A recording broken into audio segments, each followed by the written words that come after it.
राज्य के कृषि मंत्री अब्दुल सत्तार अमरावती जिले के आदिवासी बहुल मेलघाट क्षेत्र के दौरे पर हैं। इस दौरान कृषि मंत्री ने अमरावती जिले के धारिणी तहसील के सादराबाड़ी में माझा एक दिवस माझ्या बळीराजासाठी विशेष उपक्रम शुरू किया।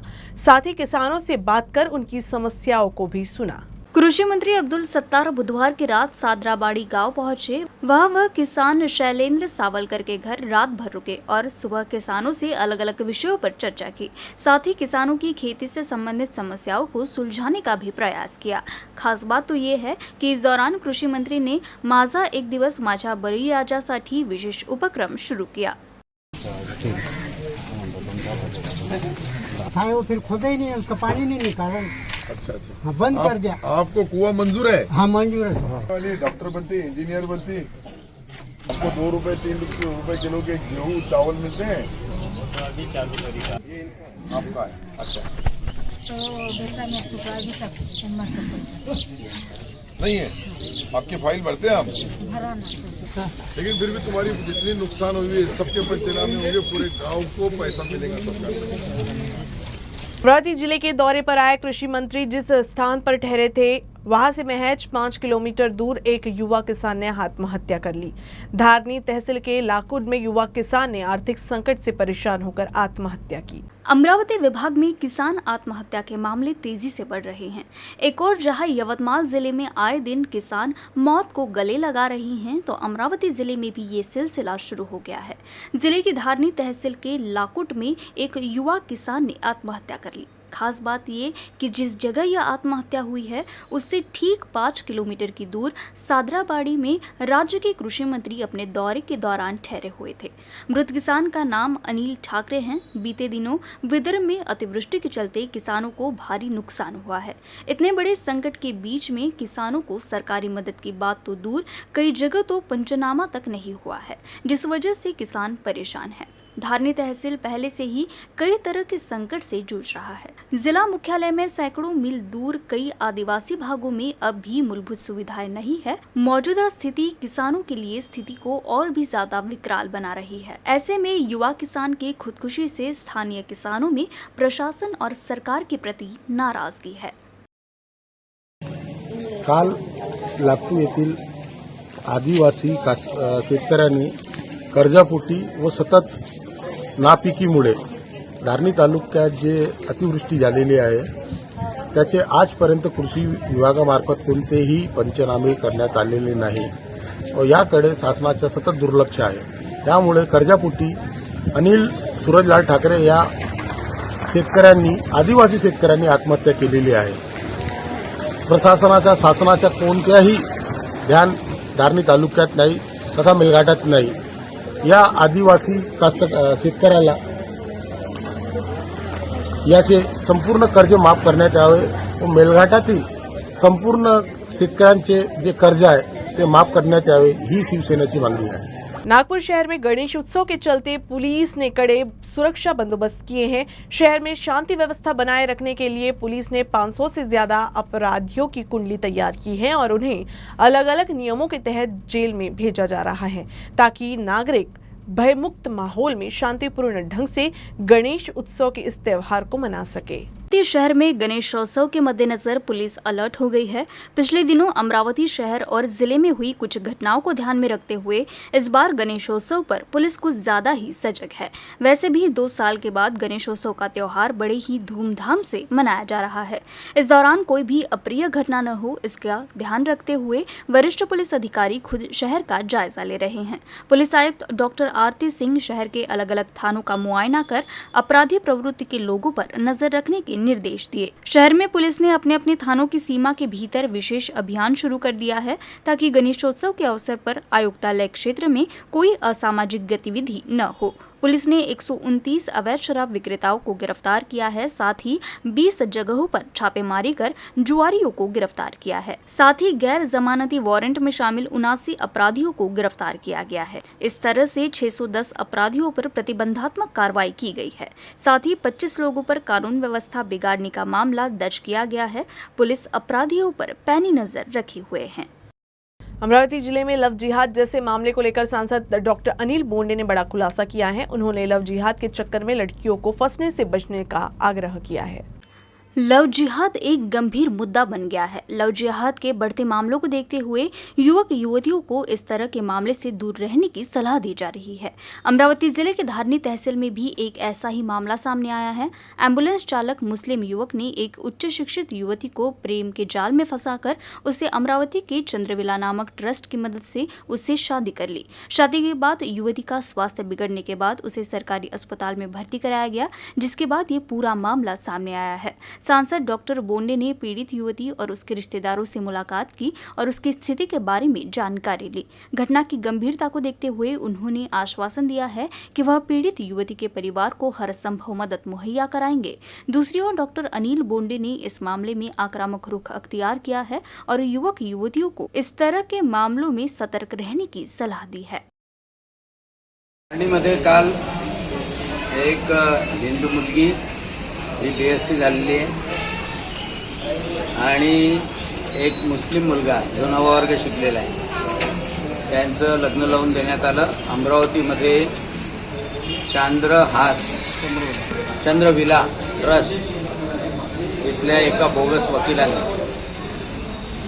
आणि हे लव जिहादचे प्रकार सर्रास सुरू आहे आणि असं जाळ्यामध्ये अडकवून मुसलमान पोरं हिंदूंच्या पोरींना पळवून नेऊन त्यांना कन्व्हिन्स करून लग्न लावून देतात आणि हा लव जिहादचा प्रकार राजरोसपणे दुर्दैवाला अमरावतीमध्ये सुरू आहे। महाराष्ट्र शासनाला माझी विनंती राहणार आहे की या प्रकरणात स्वतः दखल घेऊन SP पोलीस कमिशनर यांनी स्वतः दखल घेऊन असे लग्न लावून देणाऱ्यांच्या मुसक्या बांधाव्या आणि माझी मुस्लिम बांधवांनाही विनंती आहे की आपले पोरं सांभाळा। असे जर का नखरे करत असतील, हिंदूंच्या पोरी फसवत असतील, जबरदस्तीने लग्न लावत असतील तर त्याचे परिणाम चांगले होणार नाही। अमरावती के महानगर पालिका संकुल में एक 25 वर्षीय युवक की मामूली बात पर हत्या कर दी गई। मृत युवक का नाम शुभम गुल्हाने है।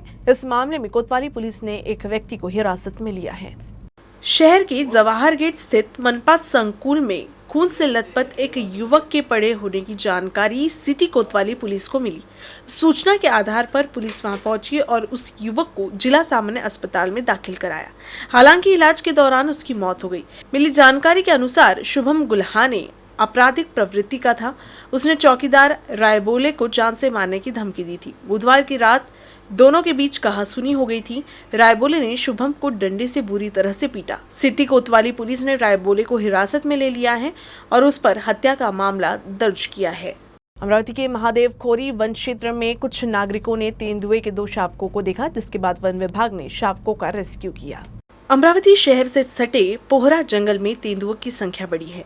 मिली जानकारी के अनुसार SRP कैंप विश्वविद्यालय महादेव खोरी इलाके में रात के समय तेंदुआ खुलेआम घूम रहा है। गुरुवार को नागरिकों ने महादेव खोरी इलाके में तेंदुए के 2 शावकों को देखा गया। तेंदुए के शावक दिखे जाने की नागरिकों द्वारा जानकारी मिलने के बाद वन विभाग के रेस्क्यू टीम ने तुरंत मौके पर जाकर क्षेत्र का निरीक्षण किया। तेंदुए के दोनों शावकों को रेस्क्यू कर वडाली बांस गार्डन लाया गया। आमच्या कंट्रोल रूमला 11 ते 12 वाजताच्या सुमारास फोन आला की बिबटचे 2 पिल्लू महादेव खोरीत दिसून आले। लगेच तात्काळ RRO टीमसह घटनास्थळी दाखल झालो। सदर बिबटचे पिल्लू ताब्यात घेऊन वडाळी येथील वन्यप्राणी निसर्ग उपचार केंद्र इथे आणण्यात आले। त्यानंतर त्यांचे मेडिकल केले असता ते सुटसुटीत असल्याचे वैद्यकीय सल्ल्यानुसार दिसून आले। सदरची कारवाई ही माननीय CF मुख्य वन संरक्षक कार्यालय अमरावती श्री अनारसे साहेब तसेच श्री बालासाहेब उपवन संरक्षक अमरावती वन विभाग व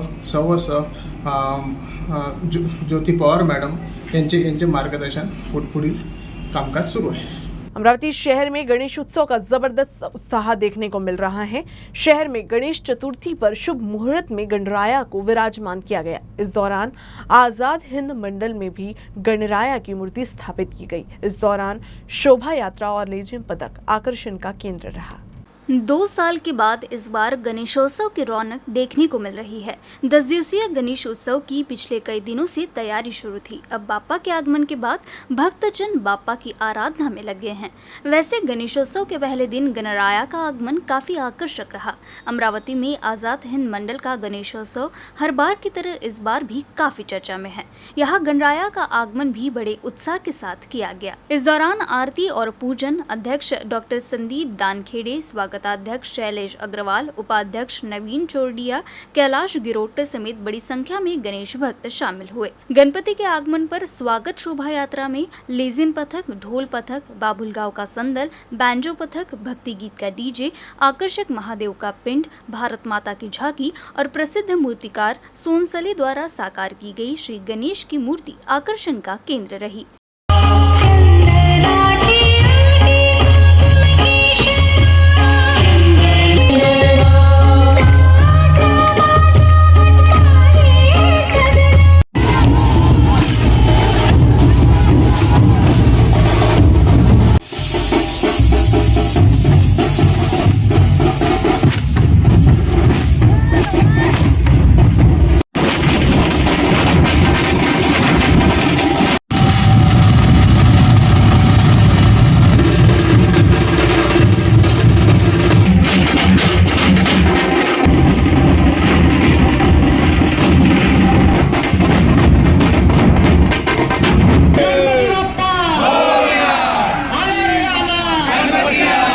हिंदू मंडळ हे स्वातंत्र्यपूर्व काळातलं मंडळ आहे. अनेक स्वातंत्र्य संग्राम सैनिक स्वातंत्र्यासाठी लढा देणारं हे आझाद हिंद मंडळ आणि उल्हास, आनंद, उत्साह आणि चैतन्याचं वातावरण आझाद हिंद मंडळाच्या माध्यमातून जनतेचा आनंद द्विगुणित करण्याचा हा प्रयत्न आहे.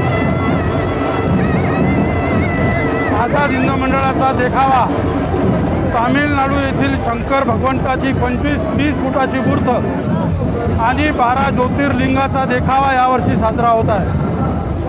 मंडळातले सगळे पदाधिकारी आणि कार्यकर्ते एकजुटीनं या मंडळामध्ये काम करत असतात. सगळे या आयोजनासाठी सगळ्या छोट्या मोठ्या सगळ्यांचं योगदान असते या देशामध्ये. आणि आज आपण आझाद हिंद मंडळामध्ये या ठिकाणी उभा आहे. 95वा हा आझाद हिंद गणपतीचा हा उत्सव आहे आणि येणाऱ्या याच्यामध्ये आपला 5 शताब्दी महोत्सवसुद्धा या ठिकाणी पूर्ण होणार आहे. मी या निमित्तानं आझाद गणेश उत्सव मंडळाच्या निमित्तानं मी सगळ्या अमरावतीकरांना शुभेच्छा देतो.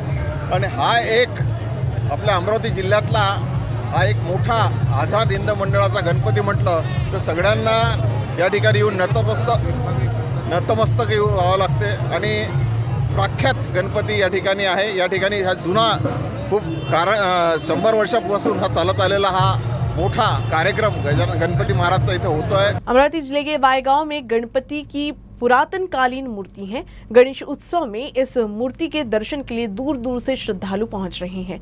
करीब 1000 साल पुरानी इस मूर्ति को रिद्धि सिद्धि विनायक के नाम से जाना जाता है। मुंबई के सिद्धि विनायक के बाद महाराष्ट्र में ये दूसरे ऐसे गणपति हैं। वायगांव अमरावती जिले का एक छोटा सा गांव है। इस गांव में रिद्धि सिद्धि विनायक की मूर्ति स्वयंभू है और काफी आकर्षक है। सफेद संगमरमर से बनी इस मूर्ति के दोनों ओर रिद्धि सिद्धि विराजमान है, जिस कारण इस पुरातन मूर्ति का महत्व और भी बढ़ जाता है। कोलकाता संग्रहालय में ऐतिहासिक पुस्तक ideas contribution to world thought and culture में वायगांव के इस गणपति का उल्लेख है। ऐसी ही एक मूर्ति कोलकाता के संग्रहालय में भी रखी गई है।